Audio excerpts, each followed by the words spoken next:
یہ ہمارے اسلاف کی قربانیوں کا نتیجہ ہے۔ وہاں رہ کر کاروبار بھی تھا، جائیدادیں بھی تھی، مال و منال بھی تھا، خاندان بھی تھا، رشتہ داریاں بھی تھی، لیکن ایک چیز کو سب سے بڑا خطرہ تھا کہ ایسا نہ ہو کہ ہندوؤں کی سازشوں اور مظالم کی وجہ سے ایمان کا جو رشتہ ہے وہ کمزور پڑ جائے، تعلق کمزور پڑ جائے۔ اس لیے مسلمانوں نے ہجرت کی۔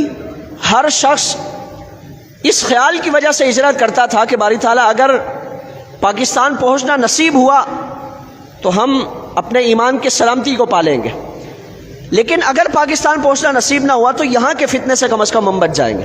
اس سفر میں 20 لاکھ مسلمانوں نے اپنی جانوں کا نذرانہ پیش کیا۔ ہندوستان سے پاکستان آنے والی کئی ٹرینیں، اس میں کوئی زندہ مسلمان نہیں بچتا تھا جو پاکستان جس کو دیکھنا نصیب ہو۔ وہ پہلی ٹرین جس کا استقبال کرنے کے لیے قائد اعظم اور دیگر عمائدین گئے، اس میں صرف 8 سوار مسلمان زندہ تھے۔ 9 بوگیاں پوری کی پوری مسلمان، اس میں خواتین، مرد، عورتیں سب شہید ہو چکے تھے۔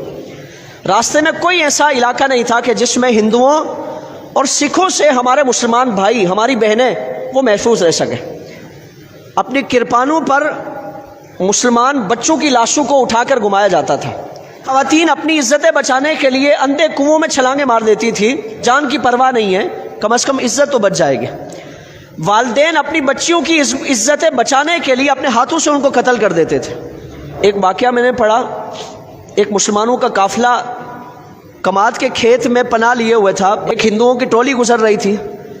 اب اچانک بچے نے رونا شروع کر دیا، بچہ چپ نہیں ہو رہا۔ اب سب اس ماں کی طرف دیکھنے لگے، گھورنے لگے کہ یہ بچہ سب کو مروائے گا، حقیقت کھل جائے گی کہ یہ یہاں کچھ لوگ چھپے ہوئے ہیں۔ تو سب کی جانوں کو بچانے کے لیے اس ماں نے اپنی بچے کا گلا گھونٹ دیا۔ یہ ملک جو آج جس کی ہمیں قدر نہیں ہے، اور ہمارے سیاسی جو قائدین ہیں وہ گدھوں کی طرح اس کو نوچ رہے ہیں۔ ہر لیڈر اپنی نسلوں کے لیے مال و زر کے انبار لگا کے جاتا ہے، جس کو جتنا موقع ملتا ہے وہ اتنا نقصان پہنچاتا ہے، جس کا جتنا بس چلتا ہے اتنا اس کو نوچتا ہے۔ یہ کوئی تھالی میں رکھ کر ہمیں نہیں دیا گیا۔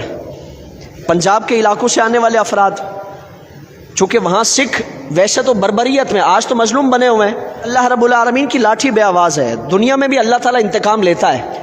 آج وہی سکھ کہ جو مسلمانوں کے لیے ایک قہر بنے ہوئے تھے، ایک عذاب بنے ہوئے تھے، آج ہندوؤں کے ظلم و ستم کا شکار ہے۔ اپنی کرپانوں پہ بچوں کی لاشیں لہرا لہرا کر اس کو فخر کے ساتھ بتایا کرتے تھے۔ تو یہ ملک اللہ رب العالمین کے تحفوں میں سے، نعمتوں میں سے ایک بڑی نعمت ہے۔